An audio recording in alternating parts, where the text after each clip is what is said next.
Yo, what it do, YouTube? It's your boy Dig, back at it again with another video for y'all boys, man. And this one right here, if you saw my last video and watched it to the end, then you already know.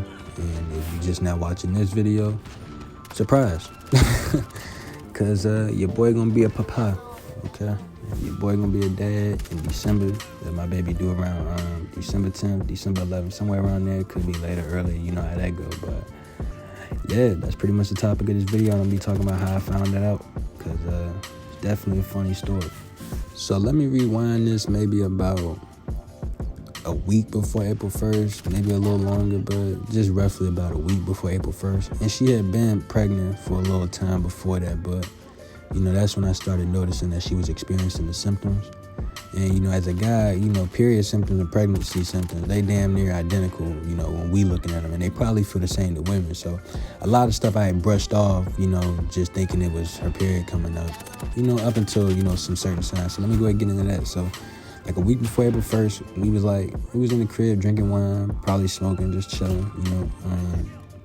And a little later through the night, she had just threw up, But, the thing about this, though, I had never, me personally, I've never seen anybody throw up this much in my life. And it was no food in it. It was literally, just wine and water or, liquids. I didn't see nothing solid in there. Just all, nasty as hell, though. So, that happened. I cleaned that up. And, you know, the next incident was we was in the car a couple days later. We had just finished eating. And, she just hopped out that joint, just hopped out the car and threw up. And I'm talking about threw up everything, all the food, the smoothie, everything. So I was just like, yo, you throwing up too much for my liking. So I told her to go in the crib. And I went to the store to go grab a couple of pregnancy tests and whatnot. And the first one she took said no. So that was still a week before April 1st. The first one said no. So I was ecstatic, you know, even though we did test a little early and it was a chance that it was wrong. The test said it had a 75% chance of being right. So we was like, shit, I'm going to go with a 75. So we assumed she wasn't pregnant again. So a little time go by and she just been sick. A little time go by, she probably just been throwing up, being hot and all that stuff. And it was just look, I told her, we got one more pregnancy test in this box. Come back and take it. So she waited a little longer so that it could be more accurate, you know, a little closer to that time of the month. And so she came through to take the test, and you know, I say, look, you go in the bathroom, you take the test, and you know, just come out, and I'ma know what's up. You know what I'm saying? So so I'm sitting on the bed, right, Mo, and Shawty in the bathroom, she doing it, you know, the test and whatnot, peeing on a little whatever. And it get real quiet in there though, too quiet for my liking. So I'm like, I hop up right quick. I go ahead and step to the door, go ahead and put my ears to it. I don't hear nothing. So I'm like, you okay, babe? And she still don't say nothing. So I'm like, yo, at that point, I'm just like, yo, don't let this be the case, yo. And so I open that door, and I kid you not, I probably never forget it for the rest of my life, just because I never seen that type of fear and shock in somebody's face. As soon as I open the door, I got this little chair in there that I be smoking in, and she was sitting in that joint, but just staring straight ahead, with the blankest face, she didn't move, she just looked like she was in shock. I'd never seen that before, so I was just looking at her damn, I didn't even have to look at the test to know what was going on. So I look on the counter, little pissy test on the goddamn counter, and I was like, yo, that's what they say, pregnant.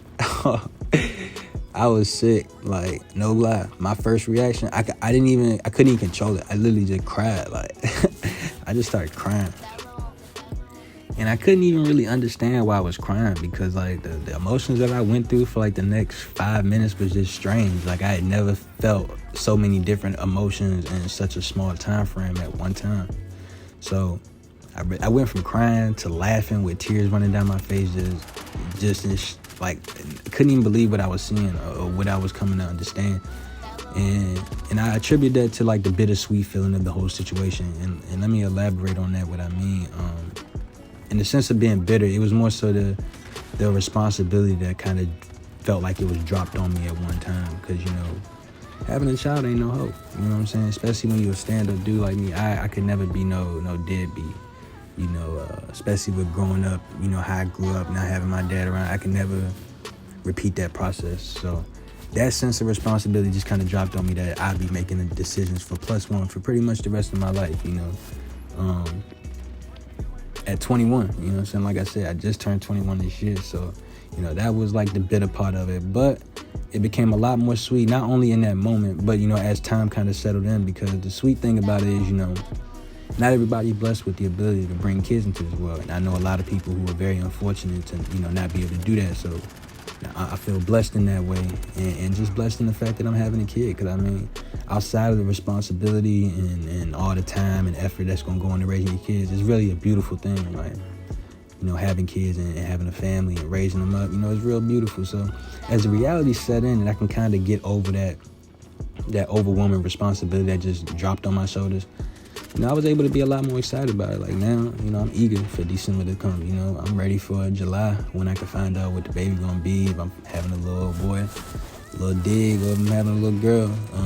All the signs honestly pointing girl. Like I would be surprised if I was having anything other than a girl right now, but I'm hoping it's a boy. But I'd be really shocked if it was. But it's just funny because I always been the youngest of my friends, but they always thought I'd be the first to have a kid. I don't really know where that thought process came from. I couldn't tell you. But, I just always been the youngest out of my group. Even in the COD community, I was like 15, 16, 17. They were still calling me 12.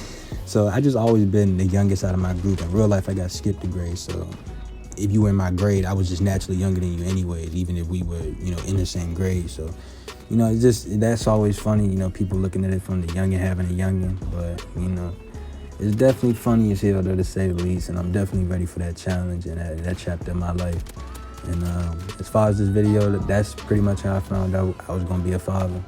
I don't know if I'm going to have a game plan in the background. If I do, I'm going to let it play out, throw a little music on top of it, but if not, this is pretty much the end of the video, so I appreciate y'all for sticking through. Leave a like, comment, all that good stuff, man. Really helps the channel out, man. Y'all have a good one, man. It's your boy Dig, and I'm outie.